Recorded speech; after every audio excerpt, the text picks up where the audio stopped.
Assalamualaikum warahmatullahi wabarakatuh. Selamat datang dan selamat berjumpa kembali di channel saya, Puji Prayoga, channel yang penuh inspirasi dan motivasi.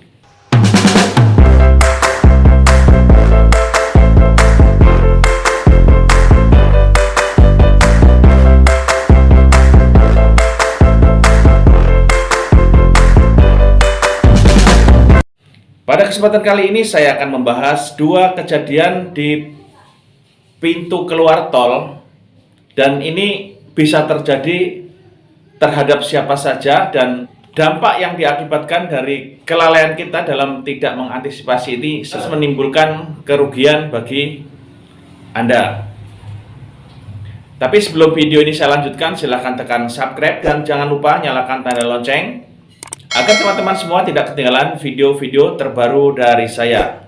Ada dua kejadian yang harus kita hindari, antara lain yang pertama itu kehabisan saldo atau saldo tidak cukup untuk biaya perjalanan menggunakan jasa jalan tol. Yang seharusnya 50.000 sampai 100.000, ini Anda hanya memiliki saldo 25.000. Nah, kalau terjadi seperti itu, ya Anda tuh terhambat perjalanannya, dan secara moral Anda ini sudah diburu-buru oleh mobil-mobil yang di belakang. Walaupun ada solusinya, yaitu membayar secara cash di tempat kepada petugas jalan tol. Tapi ini ya membuat orang lain tidak nyaman di belakangnya karena menunggu Anda terlalu lama. Oleh sebab itu, antisipasi di dalam menghadapi kemungkinan tersebut adalah mengisi dulu. Kalau kita masuk itu kan kelihatan saldo kartu tol yang Anda miliki. Kalau kemungkinannya itu memang kurang, ya diisi dulu. Diisi dulu di mana? Di rest area di dalam perjalanan Anda. Karena setiap beberapa tempat yang memang terjadi pintu tol dan pintu tol berikutnya itu biasanya ada rest area untuk istirahat, untuk makan, untuk sholat, itu untuk isi BBM juga tersedia di situ. Kemudian kemungkinan yang kedua yaitu kehilangan kartu tol pada saat perjalanan. Nah, apabila kartu tol Anda masuk itu masih ada, mungkin ada beberapa hal karena kurang waspada dikantongin atau ditaruh di satu tempat, akhirnya tercecer sehingganya hilang. Berarti Anda tidak bisa membuka pintu tol pada saat keluar.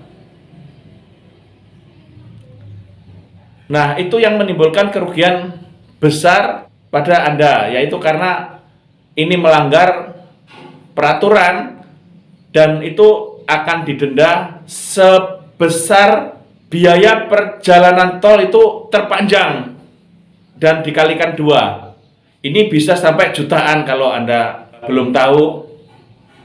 Ini saya kata bahwa umpamanya dari Bakahuni sampai ke Palembang, Anda masuk dari Natar, keluarnya ke Menggala, kok kehilangan kartu, Anda harus membayar biaya terpanjang, tol terpanjang dari Bakahuni sampai ke Palembang itu dikali 2. Nah, bayangkan Anda masuk tol itu tujuannya untuk mempercepat perjalanan, akhirnya terhambat. Kalau sampai Anda dendanya melebihi 1 juta, apa yang Anda lakukan? Menunggu, minta kebijaksanaan?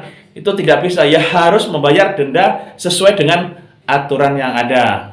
Karena kemarin keluarga saya ini kartu tolnya itu dicari tidak ada, akhirnya tidak bisa masuk, akhirnya minggir di bahu jalan karena udah dekat posnya, ada laporan ke pos bahwa kartunya hilang. Ini yang biasanya hanya menelan biaya 30.000, 30 apa 35.000, harus membayar denda sebesar 600.000 rupiah. Pas kebetulan mungkin kita agak keberatan minta kebijaksanaan kepada petugas setempat, tapi tidak mendapatkan kebijaksanaan. Akhirnya kembali lagi dicari di mobil karena tidak mampir ke rest area, jadi kemungkinannya masih di dalam mobil. Dicari sampai ya karena malam hari, akhirnya makan waktu lama dan akhirnya ditemukan nyelip di, mungkin ada rongga, akhirnya nyelip ke selipan itu sampai memakan waktu 2 jam untuk bisa keluar dari tol itu. Nah, hal ini jangan sampai terjadi. Jadi kalau kita sudah masuk tol, itu betul-betul kartu itu dijaga jangan sampai selip atau hilang. Karena resikonya akan didenda sepanjang perjalanan tol dari ujung ke ujung dikali 2. Oke, mudah-mudahan uraian singkat ini dapat memberikan masukan terhadap Anda semua untuk lebih berhati-hati di dalam melakukan perjalanan melalui jalan tol, khususnya kartunya agar diperhatikan kekurangan saldo atau jangan sampai hilang di perjalanannya.